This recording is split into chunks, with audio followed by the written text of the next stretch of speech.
সব দেশে একটা করে সেনাবাহিনী থাকলেও ইরানে আছে দুইটা সেনাবাহিনী। প্রচলিত সেনাবাহিনীর বাইরেও ইরানে আছে ইসলামী বিপ্লবী গার্ড কর্পস বা আইআরজিসি, যারা দেশটির অনেক কিছু নিয়ন্ত্রণ করে। তাই একটি বাহিনীকে নাজেহাল করলেও ইরানকে দমানো যায় না। কিন্তু সকল দেশে যখন একটি সেনাবাহিনী, সেখানে ইরান কেন ভিন্ন পথে হাঁটল? ইরানের দুই সেনাবাহিনী সম্পর্কে বিস্তারিত জেনে নেওয়া যাক। ইরানের সামরিক কাঠামো বিশ্বের অন্যান্য দেশের তুলনায় ভিন্ন রকম ও কিছুটা জটিল। দেশটির প্রতিরক্ষা মূলত একটি দ্বৈত সামরিক ব্যবস্থার উপর ভিত্তি করে দাঁড়িয়ে আছে। একদিকে রয়েছে প্রথাগত সেনাবাহিনী বা আরতেশ এবং অন্যদিকে রয়েছে মতাদর্শিক ও প্রভাবশালী বাহিনী ইসলামী বিপ্লবী গার্ড কর্পস বা আইআরজিসি। প্রায় 6,10,000-এর বিশাল সক্রিয় সৈন্যবাহিনী এই দুই প্রধান শাখায় বিভক্ত হয়ে দেশটির অভ্যন্তরীণ ও বাহ্যিক নিরাপত্তা নিশ্চিত করে। কেন ইরানে একই সঙ্গে দুইটি আলাদা সামরিক বাহিনী সমান্তরালভাবে কাজ করে, তার পেছনে রয়েছে গভীর রাজনৈতিক এবং ঐতিহাসিক প্রেক্ষাপট। এই দ্বৈত ব্যবস্থার মূল কারণ হল ক্ষমতার ভারসাম্য রক্ষা করা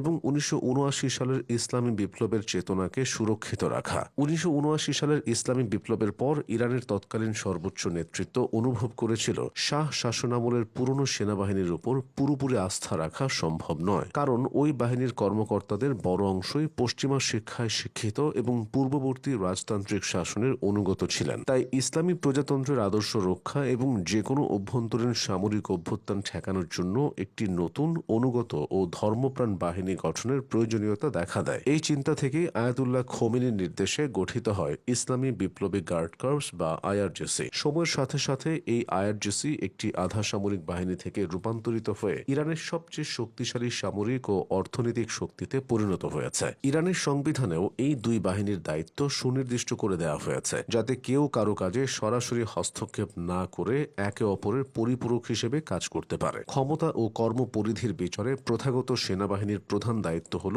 ইরানের সীমান্ত রক্ষা এবং বিদেশি শত্রুর হাত থেকে ভূখণ্ডের অখণ্ডতা বজায় রাখা। তারা প্রথাগত যুদ্ধবিদ্যা, ভারী শস্ত্র এবং দীর্ঘমেয়াদী প্রতিরক্ষামূলক কৌশলে দক্ষ।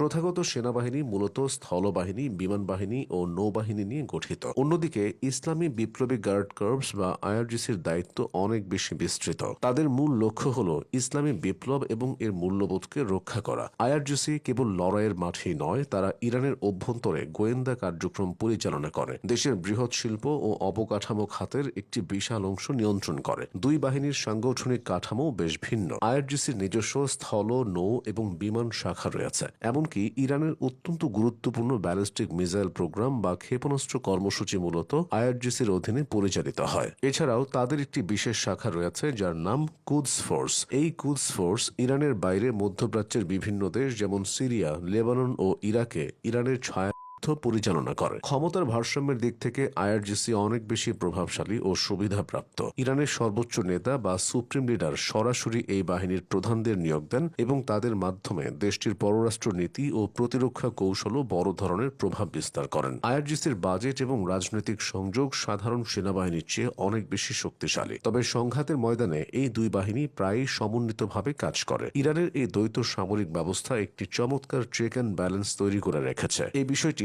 দেশটিতে সামরিক অভ্যুত্থানের সম্ভাবনাকে প্রায় শূন্যের কোঠায় নামিয়ে এনেছে।